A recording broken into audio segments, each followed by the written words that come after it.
Buongiorno a tutti, felice domenica di Pasqua. Faccio un po' paura perché sono andata a letto tra una cosa e l'altra alle 4 del mattino, ancora qui a Ester City fa frescolino, quindi sta giacchetta pelosa ehm, è confortevole.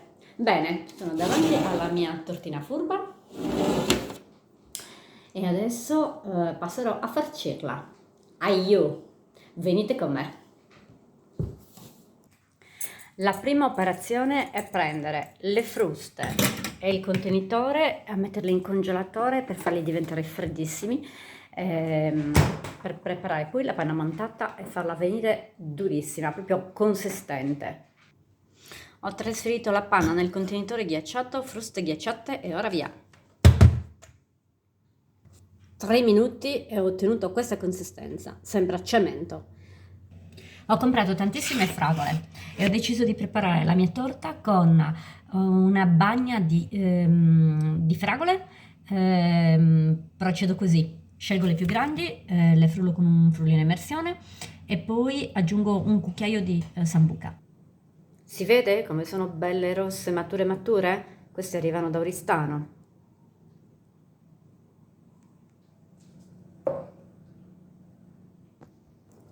Ora, coltellino super affilato e rifilo i bordi e capovolgo la torta.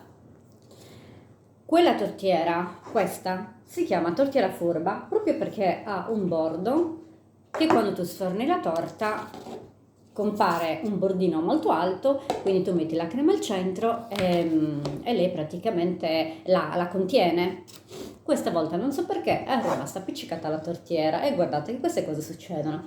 Ma in cucina non si butta nulla. Adesso io preparo una bella crema consistente al mascarpone cruda, quindi senza cucinarla, e vedrete che cosa ne verrà fuori alla fine. Intanto passo a farcire con la mia cremina di fragole.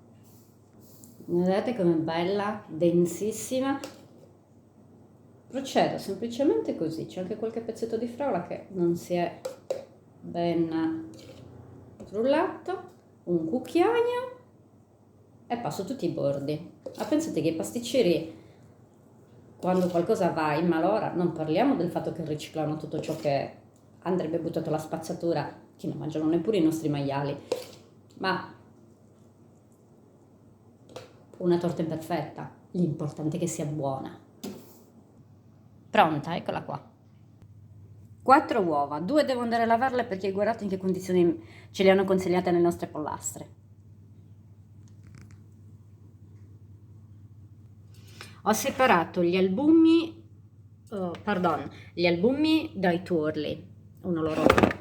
Utilizzo il mezzo guscio per spostare da una parte all'altra l'albume e il tuorlo e ricordatevi di utilizzare sempre una ciotolina per fare la prova dell'uovo, perché se per caso uno è guasto poi ci perdete tutte le uova. Che spettacolo, guardate il colore del tuorlo delle uova delle nostre galline, quelle che si comprano non sono mai così. E ora giù le fruste. Non so se si vedono, ma quando ci sono le bolle l'uovo è pronto e oltretutto guardate com'è bello, chiaro chiaro chiaro. Adesso in un piccolo recipiente 100 grammi di mascarpone, la scorza grattugiata di un'arancia, no scusate 250 grammi di mascarpone, la scorza grattugiata di un'arancia e 80 grammi di zucchero, ne metto meno, normalmente ne utilizzo 100. Con le stesse fruste, senza lavarle, non c'è bisogno. La cremina è pronta, che spettacolo, che profumo d'arancia. Ora la sposto qua nelle uova e aggiungo anche un po' di panna. Panna così, non ve la so quantificare. Diciamo che sono 3 cucchiai molto abbondanti. Adesso inizio a frullare e poi cerco di capire se la consistenza è quella che occorre a me. È pronta, forse un pochettino liquida, dunque se si trattasse di un semifreddo qualunque andrebbe più che bene, ma devo sistemarla di là dove mancano i bordi. Ho sistemato il mio sacco da pasticcere dentro un barattolo, adesso ci verso dentro la cremina. Eccola, non serve che sia perfetta perché tanto poi la devo coprire con le fragole. Me ne è avanzata un pochino, verso anche questa. Sacco da pasticcere, punta stella e incomincio a decorare. Non bagno e non spalmo la panna, passo direttamente ad utilizzare il sacco da pasticcere. Provo a mostrarvi, vediamo se si vede, praticamente con la punta a stella vado su, giù, mi occorrono tutte e due le mani. Adesso provo a farvi vedere come si realizza questo decoro.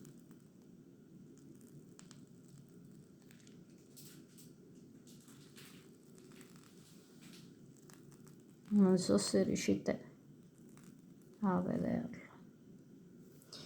Perché non mi sono bastate le fragole piccoline. E adesso la tortina è pronta, finita. Eccola qua. Cerco di inquadrarvela meglio.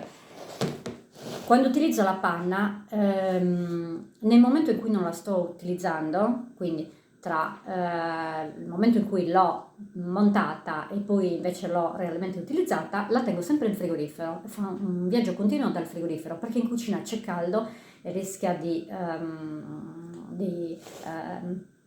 disfarsi. La tortina ho deciso di chiamarla torta nonna Pasqualina. Oggi è Pasqua, mia nonna si chiamava Pasqualina e allora la dedico a lei. Non ho dubbi che sarà buonissima. Mio marito dice che io mi lodo troppo. Eccola qui.